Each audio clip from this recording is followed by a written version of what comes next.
BCS cadre রাজন মিয়া হতে চান একজন আয়রন ম্যান, তাই তো দিনরাত অদম্য গতিতে ছুটে চলছেন তিনি।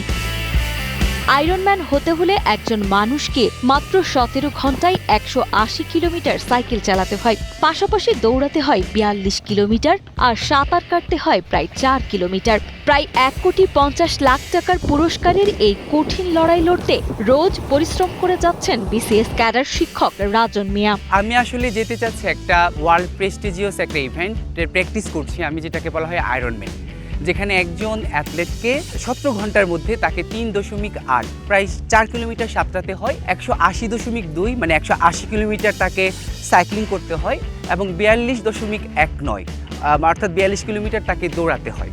একজন শিক্ষক হয়েও তিনি এই বয়সে পাঠদানের পাশাপাশি রোজ সকালে পাহাড়ি পথে দৌড়ান 10 থেকে 15 কিলোমিটার, সাথে সাইকেল চালান 15 থেকে 20 কিলোমিটার। এমনকি টানা 29 ঘন্টায় 214 কিলোমিটার দৌড়ে তৃতীয় স্থান অর্জন করেন এই শিক্ষক। প্রথমত আমি হচ্ছি সেই বাল্যকালের অ্যাথলেট। আমার স্কুল কিশোরগঞ্জ সরকারি বালক উচ্চ বিদ্যালয়, আমি ওখানকার দুইবারের চ্যাম্পিয়ন ছিলাম।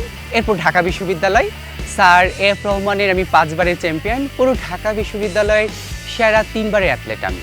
এবং 2025 সালে বাংলাদেশে প্রথম যে স্টেডিয়াম রান, ঢাকা স্টেডিয়ামের মধ্যে 36 ঘন্টা দৌড়ে 214 কিলোমিটার দৌড়াই এবং ওখানে আমি তৃতীয় স্থান অর্জন করি। মোহাম্মদ রাজন মিয়া বর্তমানে খাগড়াছড়ি সরকারি কলেজের বাংলা বিভাগের সহকারী অধ্যাপক। শিক্ষকতার পাশাপাশি তার জীবনের সবচেয়ে বড় লক্ষ্য বিশ্বের অন্যতম কঠিন চ্যালেঞ্জ পূর্ণাঙ্গ আয়রনম্যান সম্পূর্ণ করে বিশ্বমঞ্চে বাংলাদেশের পতাকা তুলে ধরা। রাজন মিয়া শুধুমাত্র একজন অ্যাথলেটই নন, পাঠদানের পাশাপাশি শিক্ষার্থীদের নাচও শেখান তিনি। রাজন স্যার আমাদেরকে নাচ শেখান। একজন শিক্ষকের সাথে যে আমরা একটা মঞ্চ শেয়ার করছি, এটাই আমার অন্যরকম একটা অভিজ্ঞতা। ওষুধ ছাড়া আনন্দময় বা প্রাণবন্ত একটা জীবন যাপন করার জন্য মূলত আমি এগুলো করি।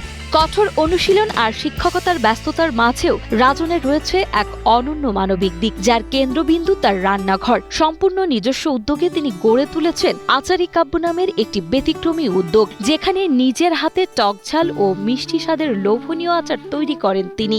এই উদ্যোগের মূল লক্ষ্য কোনো ব্যবসায়িক মুনাফা নয়, বরং আচার বিক্রির সম্পূর্ণ অর্থ দিয়ে তিনি 2 জন দরিদ্র শিক্ষার্থীর পড়াশোনার যাবতীয় খরচ বহন করেন। আমার আচার ইতিমধ্যে 37টা দেশে চলে গেছে।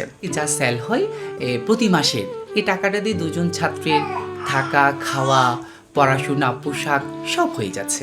এসব ক্রীড়া ও সামাজিক কর্মকাণ্ডের পরও নিজের পেশাগত দায়িত্বে তিনি শতভাগ সফল। শ্রেণীকক্ষে অত্যন্ত আন্তরিকতা ও গভীর প্রস্তুতির সাথে ক্লাস নেন রাজন, যার ফলে কলেজের অধ্যক্ষ থেকে শুরু করে শিক্ষার্থীদের কাছেও তিনি এক জীবন্ত অনুপ্রেরণার নাম। তাকে নিয়ে আমরা গর্ব করি।